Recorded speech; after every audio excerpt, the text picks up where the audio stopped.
대선을 17일 앞두고 윤석열 전 대통령이 국민의힘 탈당을 선언했습니다. 대선 판세에는 어떤 영향을 미칠까요? 전국 주요 이슈 짚어보겠습니다. 조현삼 더불어민주당 선대위 부대변인, 하민경 국민의힘 선대위 대변인과 함께합니다. 어서 오십시오. 자, 먼저 국민의힘께 질문을 드리기 전에 먼저 입장부터 한번 보고 오겠습니다.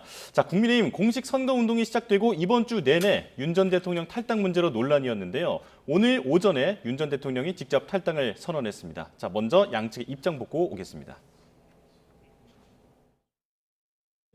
대통령의 탈당에 대해서 그 뜻을 저는 존중합니다. 더 단합하고 더 혁신해서 정말 국민의 뜻에 맞는 그런 당으로. 반성과 사과라고는 찾을 수 없고 망상과 자아 독치로 가득 차 있었습니다. 김문수 후보 지지를 호소하면서 자신이 미는 극우 내란 후보임을 인증했습니다. 자, 김문수 후보의 입장 그리고 민주당의 입장 차례로 보고 오셨습니다. 자, 먼저 국민의힘 대변인께 좀 질문을 먼저 드려볼게요. 자, 일단 윤 전 대통령의 탈당 선언이 필요한 시점이라는 판단이 있었기 때문에 이런 탈당이 이루어진 거다 이렇게 이해하면 될까요? 사실 윤석열 전 대통령의 탈당 여부가 이번에 선거에서 과연 그렇게 큰 영향이 있을까, 저는 이제 그런 생각을 사실 계속 해봤는데요. 왜냐하면 민주당에서 계속 이번 대선에 대한 프레임을 계속 몰아가는 게 지금 모든 것이 윤석열 전 대통령의 탈당 이슈로 처음부터 시작해서 오늘 이제 잦은 탈당을 하기까지도 지금 이제 또 위장 탈당이다 이런 공격을 하고 있는데요. 이것은 공격을 하기 위한 공격이었던 것이 아닌가 이런 생각이 오히려 들고요. 방금 전에 저희가 저희가 본 게 화면에서 예. 화면에서 본 게 그 민주당 대변인이 얘기하시는 게 저희 국민의힘이 어떤 반성도 없고 사과도 없다라고 이제 비판을 하셨는데, 저는 오히려 민주당에 대해 묻고 싶습니다. 지난번에 윤석열 전 대통령 같은 경우에 이제 탄핵을 당하고 이제 파면을 당했습니다.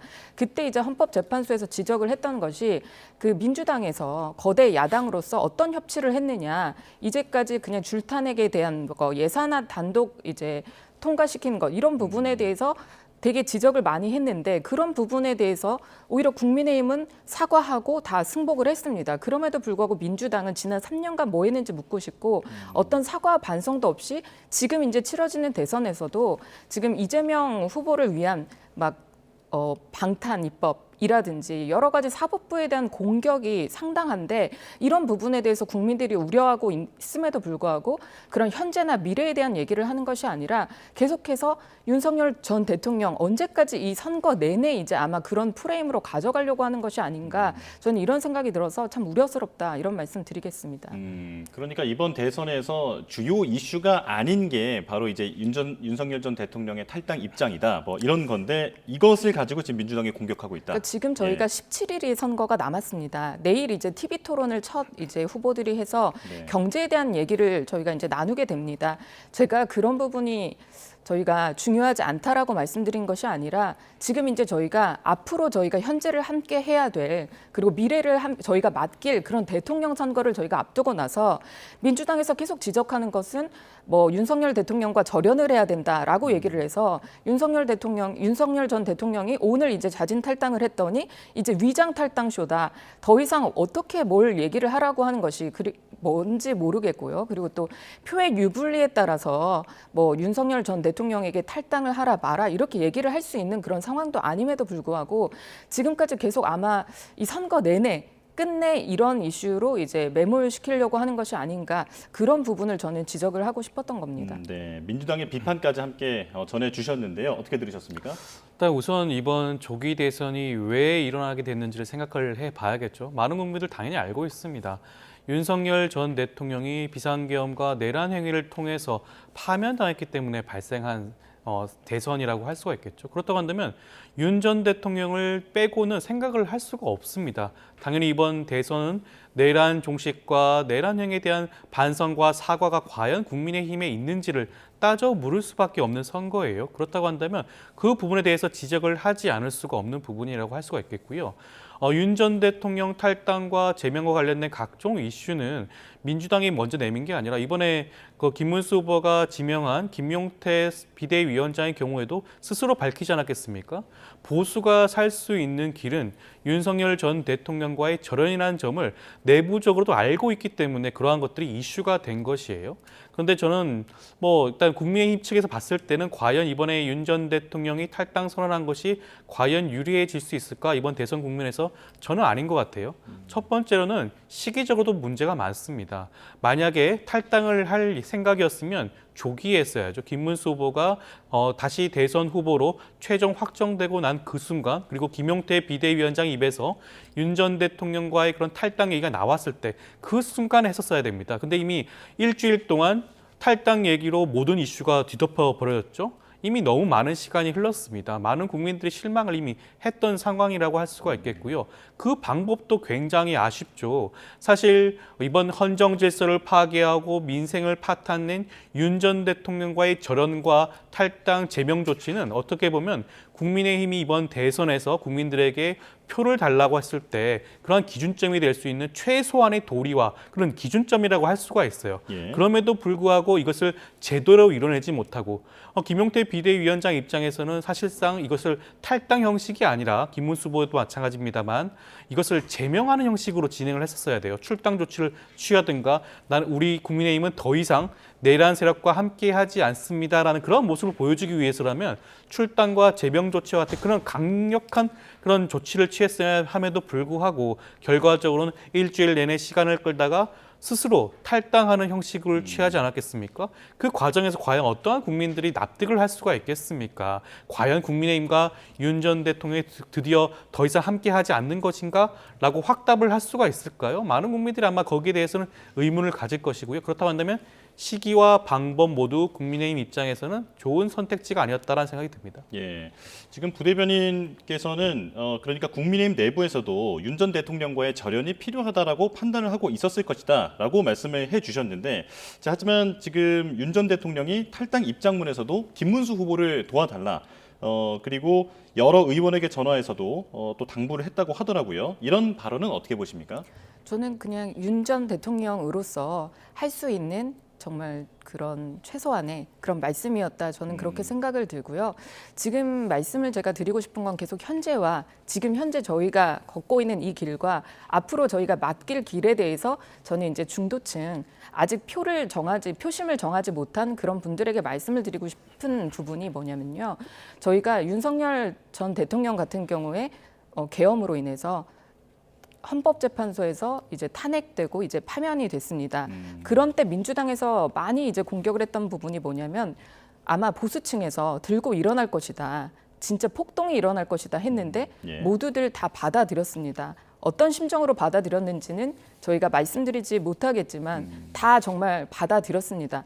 그런데 민주당은 제가 아까 전에 지적한 것도 민주당에서도 계속 진짜 거대 야당이 계속 그런 입법을 제시할 때 뭐 노란봉투법 제시하고요. 그리고 또 기업의 발목을 잡고 있는 상법을 더 강화해서 이제 계속 입법을 했을 때 윤석열 대통령이 계속 할 수 있었던 것은 이제 거부권으로 이제 막아내는 것뿐이었습니다. 그런 부분에 대해서 헌법재판소에서 신랄하게 진짜 헌법 결정문에서 이례적으로 지적을 했습니다. 그럼에도 불구하고 민주당에서 지금 하고 있는 것은 이재명 후보 앞으로 지금 선거운동에 방해가 된다라고 하면서 모든 재판 다 미뤄졌고요.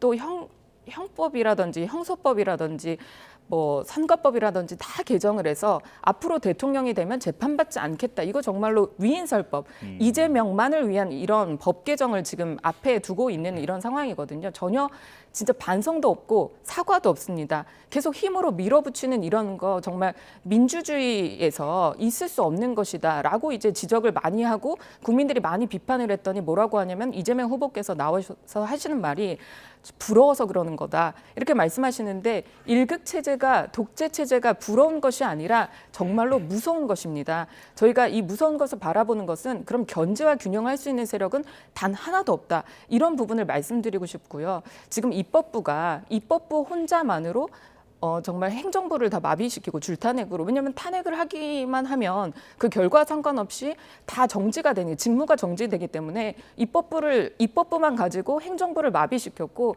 지금 또 사법부를 침해하고 있는 그런 상황이거든요. 삼권 분립이 없어도 된다라고 하는 상황에서 과연 저희가 어느 부분에 집중을 해서 후보들을 각자 봐야 되는 그런 시간이 아닌가, 저는 그게 너무나 안타까워서 진짜 그런 말씀을 꼭 드리고 싶습니다. 예, 그러니까 윤 전 대통령이 김문수 후보를 도와라라는 그 발언에 대해서는 충분히 전직 대통령으로서 할 수 있는 예. 말이다라고 말씀해 주셨는데, 그런데 이제 김 후보 입장에서는 윤 전 대통령의 지지층, 이른바 강성 지지층으로 분류되는 사람들이 이탈하지 않을까, 이런 우려는 없습니까?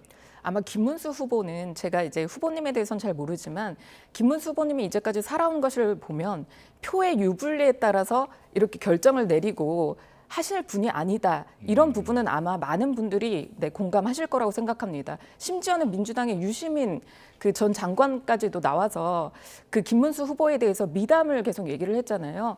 아마도 본인이 살아온 거, 정말 학생운동하고 노동운동하고 앞장서서 살아온 본인의 인생이 말해주듯이 이게 표의 유불리에 따라서 정치공학적으로 생각하고 보수 지지층을 이게 결집하기 위해서, 이게 이탈을 없게 하기 위해서, 아니면 중도 표심을 끌어오기 위해서 이렇게 계산을 하시고 하실 분이 아니다. 저는 이렇게 말씀드리겠습니다. 예, 자, 대통령의 이 입장, 그 여러 발언에 대해서 지금 민주당은 어떻게 보고 계십니까?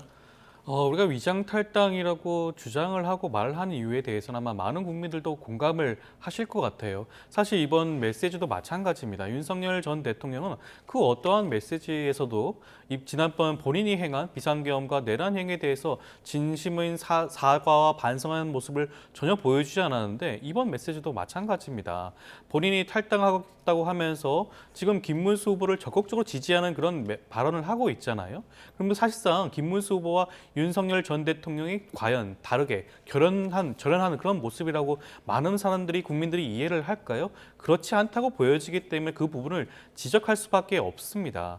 사실 윤석열 전 대통령의 그런 탈당과 아니면 출당에 대해서 얘기를 한 것은 김용태 비대위원장이죠. 물론 김용태 비대위원장이 김문수 후보와의 교감 없이 그렇게 했겠느냐마는, 어찌되었건 김문수 후보의 본인의 입에서는 윤 전 대통령에 대한 탈당과 출당에 대해서 구체적인 그런 로드맵조차 나오지 않았어요. 그것은 윤 전 대통령이 결정할 부분이다라고 이렇게 넘겼죠. 그런 와중에 그냥 윤 전 대통령이 그냥 본인 스스로 탈당하는 모습을 보여주는 것이 과연 김문수 후보의 그런 내심, 본심과 어느 정도 일치하는지에 대해서 의문을 가질 수밖에 없습니다. 예. 여전히 김문수 후보는 이번 내란 내각에서의 그런 하나의 구성원이었고요. 왜 김문수 후보가 대통령 후보가 되었습니까? 꽃꽃 문수라는 그런 이미지 때문에 국민의힘 내부의 강성 지지층의 도움을 받아서 국민의힘 대선 후보가 되지 않았겠습니까? 당 내에는 사실상 김문수 후보를 지지하는 그런 세력이라는 것이 크게 존재하지 않는 그런 상황이에요. 원래 처음부터 대선 후보 과정에서도 많은 현역 의원들이 김문수 후보와 함께 하진 않았지 않았습니까? 대부분 함께한 경우는 한덕수 전 총리와의 단일화를 염두에 둔 친윤계 그런 의원들이 많은 부분을 차지했었죠. 그렇기 때문에 지난번 후보 강탈 사건이 발생하지 않았겠습니까? 이런 측면 살펴보게 된다면 과연 김문수 후보가 윤석열 전 대통령을 끊어낸 것인가에 대해서는 의문을 가질 수밖에 없고요. 여전히 지금 선대위도 마찬가지입니다. 친윤계로 가득 차 있죠. 최근에 지금 여러분 살펴보게 되면 장해찬 전 최고위원 같은 경우에도 복당하지 않았겠습니까? 장해찬 전 최고 같은 경우는 대표적인 친윤계 인사예요. 당을 탈당하고 출마까지 해서 당에 해당 행위를 끼친 사람임에도 불구하고 이번에 복당시키지 않았겠습니까? 그런 여러 가지 조치를 살펴보게 되면 여전히 김문수 후보는 윤석열의 그림자를 벗어나지 못하고 있다라는 측면을 거부할 수가 없는 것이고요. 그렇기 때문에 이번에 탈당 메시지 자체가 과연 진정성이 있는지를 의심할 수밖에 없는 게 아닌가 생각이 듭니다. 예. 자, 이제 이렇게 윤 전 대통령이 탈당을 한 상황에서 한동훈 전 대표가 어떻게 움직일 것인가, 여기에 관심이 모이고 있습니다. 자, 앞서서 세 가지 조건을 제시한 바 있는데, 계엄 반대, 그리고 윤 전 대통령 부부와 당의 절연, 여기에 극단 세력과의 선긋기 이렇게 조건을 앞서서 얘기를 했는데 윤 전 대통령의 탈당이 이루어진 시점 한 전 대표가 이런 조건이 받아들여졌다라고 받아들일까요? 글쎄요, 저도 한동훈 전 대표가 어떻게 이제 판단을 하고 이제 하실지는 모르겠지만 이제 본인 SNS에다가 글을 남기신 게 다음 주부터 이제 현장에서 네, 시민들을 만날 국민들을 만날 것 이렇게 이제 적어 놓으셨기 때문에 아마 현장에 이제 나오셔서 직접 나오셔서 이제 같이 힘을 합치시겠다 이렇게 말씀하신 것으로 보입니다. 이제 계속해서 그러니까 저기 이제 저희가 보는 것처럼 네. 저런 조건을 이제 걸고 한동훈 전 대표께서 조건을 걸고 이제 합류를 하겠다 안 하겠다 이렇게 말씀하신 것이라고 저는 생각하고 싶지 않고요. 일단은 저런 부분들이 전제가 되어야 우리가 앞으로 나갈 수 있다 이런 원론적인 말씀을 하신 것이라고 생각이 들고 지금 이제 다음 주부터는 네, 현장에서 직접 이제 선거 운동을 하시겠다 이런 뜻으로 저는 읽혔습니다. 낙관적으로 전망을 하셨습니다만 지금 이 탈당이 한 전 대표가 제시한 조건에 부합하느냐 이건 민주당은 좀 생각이 다를 것 같은데요. 저는 한동훈 전 대표도 아마 같은 생각이지 않을까 싶긴 해요. 본인이 제시한 세 가지 안 자체는 사실상 국민의힘이 건강한 보수로 돌아가기 위한 최소한의 조건입니다. 이 최소한의 조건을 제시했음에도 불구하고 제대로 이루어지고 있는 부분이 없다고 할 수가 있겠죠. 그나마 윤석열 전 대통령이 탈당함으로 인해서 어떻게 보면 절연했다고 볼 수 있지 않나라는 일부 보수층의 생각이 있을 수는 있겠죠. 그렇지만 저는 한동훈 전 대표도 생각 그리 크게 다르지 않다는 생각이 듭니다. 여전히 그냥 당만 떠났을 뿐이지 윤석열 전 대통령과 함께했던 일명 친윤계 인사들이 여전히 선대위를 장악하고 있어요. 여전히 당내에서는 주류로 꼽히고 있는 그런 분위기입니다. 과연 그것이 절연했다고 표현할 수가 있을까요? 저는 마찬가지로 이 세 가지 조건은 여전히 충족되지 않았다라고 생각하지 않을까 생각이 들고요. 예. 물론 이번 선거 과정에서 지금 합류해서 선거를 돕겠다라는 그런 말씀을 하셨지만 그것이 과연 어느 정도까지 적극적으로 나설지는 좀 지켜봐야 될 문제가 아닌가 생각이 듭니다. 예, 이어서 바로 질문 드리겠습니다. 이재명 후보가 오늘 윤 전 대통령의 탈당 소식이 있기 전에 2시간 전쯤에 글을 올렸는데 국민의힘의 윤 전 대통령 부정이 시작됐고 곧 석고대죄가 시작될 것이다. 이렇게 예언을 했었거든요. 어떻게 보십니까? 어떤 배경에서 나온 글일까요? 사실 거의 쪽집게 예언 같은 말씀을 하신 셈이에요. 사실 이번 그 대선 과정에서 국민의힘이 조기 대선이 왜 발생했는지를 염두에 둔다면 할 수밖에 없는 조치는 이번 윤석열 전 대통령과의 절연이었습니다. 얼마만큼 강도 높게 절연을 하고 국민에게 사과하고 용서한 다음에 대선에서 표를 얻을 것인가 그런 것이 가장 핵심적인 문제라고 할 수가 있는데 드디어 이제 어찌됐건 간에 윤석열 전 대통령이 탈당하는 모습을 갖췄죠. 아마 이재명 후보가 말씀하신 것처럼 조만간에 그런 석고되자는 모습 나올 겁니다. 국민에 대해서 사과하는 모습이 나올 수는 있을 것이에요. 이제 윤석열 전 대통령이 어찌됐건 당을 떠난 마당이니 국민의힘 이제 당원 1호라는 말은 못하지 않겠습니까? 그런 측면에서 다시 한번 국민에게 이번 대선 과정에서 이재명 후보를 막기 위해서 보수 진영을 재건하기 위해서 표를 달라고 그러한 말을 할 것으로 보여집니다. 예. 그렇지만 앞서도 제가 여러 번 말씀을 드렸지만 국민이 기대하고 있는 보수의 모습은 이게 아니에요.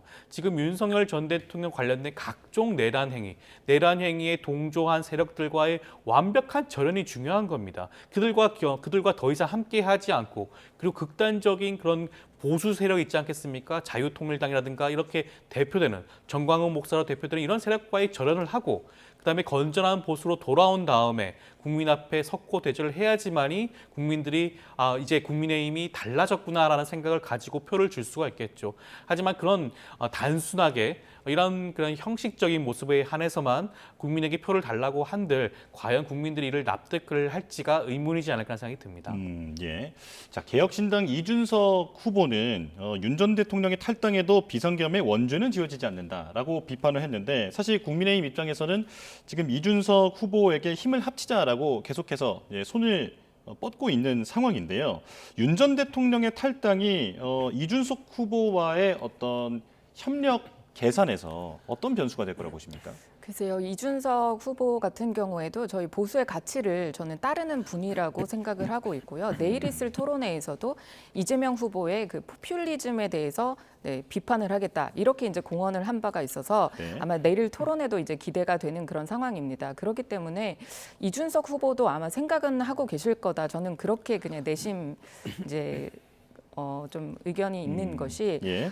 지금 같은 경우에는 정말 현재를 봐야 되고 미래를 봐야 된다 계속 말씀을 드리는 이유가 절체절명의 그런 상황입니다. 더구나 체제 전쟁이라고 계속 얘기가 되는 것이 저희 보수의 가치를 말씀해 주셨는데 보수의 가치라는 것은 저는 자유민주주의를 지키는 것이다. 그리고 또 경제를 탄탄하게 하는 것이고 안보를 튼튼하게 하는 것이다. 이렇게 저는 생각이 되는데 이 후보들을 정말 후보의 면면을 한번 들여다봤으면 하는 부분이 가장 있습니다. 예. 정말 자유민주주의, 지금의 민주당이 과연 자유민주주의 가깝다고 얘기를 할 수 있을까? 이런 반문을 할 수 있는 그런 상황인 것 같고요. 또 안보는 또 어떻습니까? 또 게다가 경제 같은 경우에도 계속 경제 대통령이라고 얘기를 하는데 이재명 후보 같은 경우에 그 유세 현장에서도 이렇게 발언을 하신 그런 부분들을 보면 정말 깜짝 놀랄 그런 이런 경제 개념을 갖고 있단 말인가 이렇게 생각될 정도로 되게 놀랍고 우려되는 부분들이 상당히 많습니다. 예. 이런 부분 때문에 이준석 후보도 지금 이제 열심히 뛰고 계시고 또 이제 표를 많이 이제 얻고 계시지만 아마 뒤로 이제 선거 후반부로 갈수록 아마 생각을 하실 거다. 지금의 이제 보수가 지켜야 될 것은 이 자유 대한민국이다라는 생각으로 아마 힘을 합쳐주시지 않을까 저는 그런 생각 기대하고 있습니다. 예, 오늘 대담을 하시면서 계속 이제 미래를 봐야 한다라고 강조를 하고 계신데 사실 이준석 후보도 이제 미래를 계속해서 언급하고 있는 상황이고요. 그리고 자신을 중심으로 오히려 단일화가 이루어져야 한다라고 말하고 있는 상황입니다. 자, 민주당이 봤을 때 지금 대선이 이제 17일 남았습니다. 이 단일화 이슈가 다시 불붙을 가능성 어떻게 보십니까? 이미 시기상으로 너무 지금 많이 지난 게 아닌가 생각이 들고요. 물론 단일화에 대해서는 국민의힘에서는 계속해서 바랄 수밖에 없을 것 같습니다. 지금 현재로서 17일밖에 남지 않은 대선 선거운동 기간 중에 어떻게 하면 반전의 계기를 삼을 수 있는 것은 단일화 이슈밖에는 없어 보이긴 해요. 그렇지만 과연 이준석 후보가 단일화에 응할 것인지가 문제겠죠. 만약에 이런 단일화 이슈를 과거 한덕수 전 총리와의 단일화 이슈 그 무렵에 해결을 했으면 가능성이 있었을지도 모릅니다. 이미 이준석 후보는 대선 후보 레이스에 뛰어들었어요. 이미 대선 레이스에 뛰어들었고 본인 스스로 목표를 10% 이상, 15% 이상을 목표로 삼고 있을 겁니다. 만약에 이준석 후보가 이번 대선에서 10% 이상의 득표를 얻게 된다면 아마 굉장히 유의미한 결과를 낳을 수가 있을 거예요. 다음에 있는 지방선거라든가 차차기 대선 과정에서 그리고 총선 과정에서 어떠한 충분한 역할을 할 수 있을 겁니다. 보수의 그리고 개혁적인 이미지, 합리적인 보수의 이미지를 가지고 지금 국민의힘을 대체할 수 있는 그런 대체 정당으로서의 그런 역할을 분명히 할 수 있을 것으로 기대를 모을 수가 있을 것이에요. 그럼에도 불구하고 지금 김문수 후보와 단일화를 하는 것이 이제 막 마흔이 된 이준석 후보한테 유리한 정치 지형으로 흘러갈까요? 아마 이준석 후보는 그렇게 생각하지 않을 겁니다. 만약에 김문수 후보가 이런 모든 후보 자리를 양보를 하고 이준석 후보로 단일화를 한 다음에 이번 대선을 이재명 후보와 이준석 후보 간의 1대1 대결로 끌고 간다면 단일화에 동의할 수가 있겠죠. 그런데 과연 그렇게 할까요? 저는 그렇지 않을 것이기 때문에 단일화 가능성은 이제 거의 제로에 수렴하지 않나라는 생각이 듭니다. 예, 알겠습니다. 자, 이제 대선 후보의 주요 동선을 보겠습니다. 5.18 민주화운동 기념일을 앞두고 이재명 후보 그리고 김문수 후보 모두 광주 일정을 보내고 있는데 자, 이재명 후보 같은 경우에는 3박 4일 동안 지금 호남에 시간을 할애하고 있습니다. 어떤 이유입니까? 호남 같은 경우에는 민주당 입장에서는 사실상 진보의 심장과도 같은 그런 존재라고 할 수가 있죠. 그렇기 때문에 지난번 TK와 PK 유세를 지난 다음 이번에 호남으로 넘어와서 지금 유세를 진행을 계속을 하고 있습니다. 어떻게 보면 호남에서 민주당 그리고 이재명 후보가 납득할 만한 정도의 그런 득표를 하지 못한다면 그것 자체가 어떻게 보면 좀 무척이나 아쉬운 부분이라고 할 수도 있을 겁니다. 네. 그렇기 때문에 더더욱 이재명 후보가 어떠한 정책과 비전을 가지고 호남을 발전시키고 대한민국을 발전시킨지에 대해서 분명히 호남 국민들의 마음을 살 필요가 분명히 있는 부분도 있는 것이고요. 예. 그리고 더 중요한 것은 이번에 5.18 기념식이 남아있지 않겠습니까? 그렇다고 한다면 이거와 함께 5.18 광주 정신을 살릴 수 있는 그런 후보가 민주당 이재명 후보라는 점을 더욱더 강조하기 위한 그런 자리매김할 수가 있기 때문에 그 부분을 강조할 필요성도 있지 않을까라는 생각이 듭니다. 예, 자 국민의힘 김문수 후보 입장에서는 쉽지 않은 곳입니다. 보수 불모지로 분류되는 곳인데, 자 5.18 민주묘지를 참배하면서도 민주화운동 전야제 그리고 내일 기념식에는 불참하기로 했다면서요? 왜 그런 겁니까? 그런 상황인데 제가 이제 아까 전에 이제 변호사님께서 말씀해주신 거에 대해서 한마디를 만약에 드리면은 예. 이재명 후보 같은 경우에는 계속 본인의 고향이 안동이라는 것을 엄청나게 강조를 하고 뭐 TK, PK에서 이제 본인이 이제 나 다른 사람 아니다. 나도 여기 사람이다. 계속 이렇게 이제 보수라는 거를 엄청나게 강조를 하고 이제 유세를 하고 다니고 계십니다. 또 호남에 가서는 이게 또 이슈가 많이 됐던 게 걱정 참 많으셨죠라고 하면서 이게 충청도 사투리인데 호남 가서 썼다라고 하면서 양양자 전 의원에게 엄청나게 또 신랄하게 비판을 받았거든요. 네. 그럴 정도로 이게 텃밭이라고 얘기를 하지만 정말로 민주당에서 항상 이렇게 바라봤던 것은 텃밭으로만 이게 바라봤던 것이 아닌가 이런 생각이 들어서 좀 씁쓸하다 이런 말씀을 드리고 싶고요. 김문수 후보 같은 경우에는 그러니까 정말 험지가 맞습니다. 이 5.18에 대해서 어떻게 보면 자유민주주의에 대한 그 항쟁에 가장 앞섰던 사람이 김문수 후보다 말할 수 있을 정도가 아까 제가 서두에서 말씀드린 것처럼 유시민 전 장관이 오죽하면 김문수 후보를 이제 칭찬을 하면서 얘기를 했던 것이 그 민주화 운동할 때 온갖 고문을 다 당했어도 그때 아마 꽃꽃문수라는 이런 별명도 나왔을지도 모르겠는데요. 온갖 고문을 다 하면서도 동지들에 대해서 한마디도 이제 불지 않아서 온갖 고문과 고초를 본인이 다 당했다. 그래서 그때 이제 김문수 후보의 어머니와 울면서 이제 뭐 다 찾아다녔다. 뭐 이런 얘기들을 남길 정도로 정말로 5.18 이제 민주운동 한다라고 하면은 후보 자체로 보면 김문수 후보가 아닌가 이런 생각이 들고요.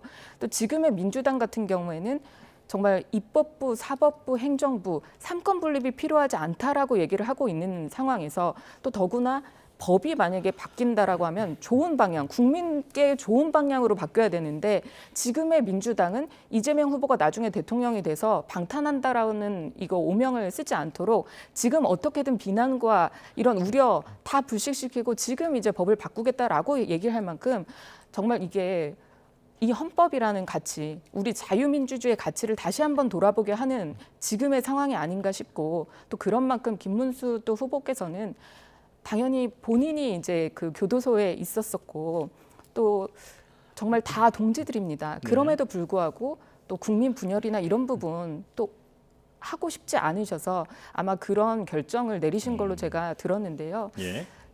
예, 정말 많은 부분 정말 저는 후보를 바라보고 이번에 선거를 하셔야 된다. 이 말씀 꼭 드리고 싶습니다. 알겠습니다. 자, 시간이 많지 않은데 여론조사를 좀 보면서 질문을 드리겠습니다. 자, 이재명 후보가 어제 나온 갤럽 여론조사에서 처음으로 50%를 넘은 상황인데요. 자, 하지만 이재명 후보 입장에서는 박빙의 승부가 될 것이다. 결국엔 지지율 격차가 줄어들 것이다. 이렇게 경계를 하고 있더라고요. 어떤 이유입니까? 어떠한 대통령 선거든 뭐 총선에도 마찬가지겠지만 어떤 선거도 낙관을 할 수는 없습니다. 언제 어느 순간에 새로운 변수가 발생할 수도 있는 것이고요.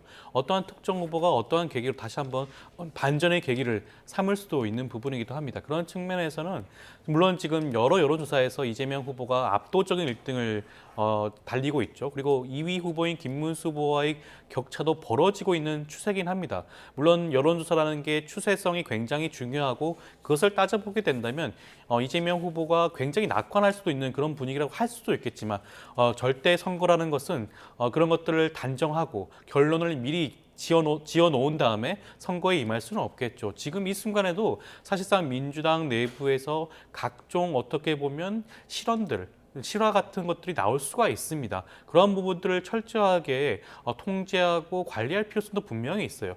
어떠한 선거에서도 한 명의 그런 예상치 못한 발언이 선거의 투표에 영향을 미친 경우도 있었습니다. 그런 측면에서라고 한다면 지금 민주당 그리고 선대본부 차원에서 이러한 낙관론은 굉장히 경계해야 될 부분이 아닌가 생각이 들고요. 그러한 측면에서 이재명 후보가 그러한 발언을 한 게 아닌가 생각이 듭니다. 예, 아마 격차가 좀 좁혀질 것이다라는 데는 동의를 하실 것 같은데요. 지역별 지지율을 보면서 좀 질문을 드리겠습니다. 자, 지금 이재명 후보가 보수로서의 외연 확장이 실질적으로 좀 이루어지고 있는 그런 게 좀 수치로 나타나고 있습니다. 자, 하지만 김문수 후보 측에서는 TK 쪽에서의 고전이 뼈 아프다라고 직접 언급을 하기도 했었는데요. 지금의 흐름 어떻게 보고 계십니까? 정말로 진짜 여론조사가 저렇게 이제 나오는 격차가 정말로 많이 벌어지는 그런 여론조사도 있고요. 또 격차가 이제 한 자릿수대로 이제 돌입했다. 이런 또 여론조사가 있는 걸로 봐서 아직 이제 국민들께서 지금 조기 대선이 열리고 선거 기간이 별로 없다 보니까 저희 국민의힘 같은 경우에는 민주당처럼 선거를 계속 준비했던 당이 아니기 때문에 저희는 후보가 이제 막 선거 운동 시작할 때 김문수 후보로 이제 정해졌고요.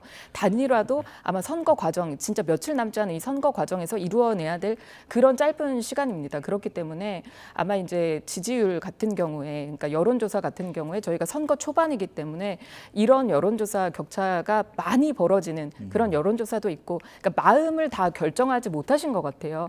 정말로 국민의힘 잘못했다 이렇게 말씀하시는 분들 많이 계시는 것으로 알고 있고 보수 정말 잘못했다 이렇게 말씀하시는 부분도 많이 계시고 또 정말 뼈저리게 느끼고 있습니다. 그렇지만 이번에 아마 또 선거 기간이 이제 지나면 지날수록 또 표가 다 모일 것이라고 생각되는 것은 이제 후보들이 각 토론회를 이제 앞두고 있지 않습니까? 토론회 과정에서 숨길 수 없는 것은 진정성이라고 생각하고 그분이 가지고 있는 생각이라든지 정책이라든지 이런 부분에서 아마 숨길 수 없을 거기 때문에 이런 토론회를 거치면서 선거 후반부로 가면서 조금 더 저희 보수세가 조금 더 이게 격차가 좁혀질 수 있을 거다. 저는 그렇게 기대를 하고 정말 다 모여서 한 표라도 저희가 더해서 선거를 해야 된다. 그만큼 절박하다, 절실함이 있다. 이런 말씀 드리겠습니다. 알겠습니다. 후반부로 갈수록 결집이 이루어질 것으로 기대한다. 이렇게 말씀을 드리면서 정리하겠습니다. 조현삼 더불어민주당 선대위 부대변인,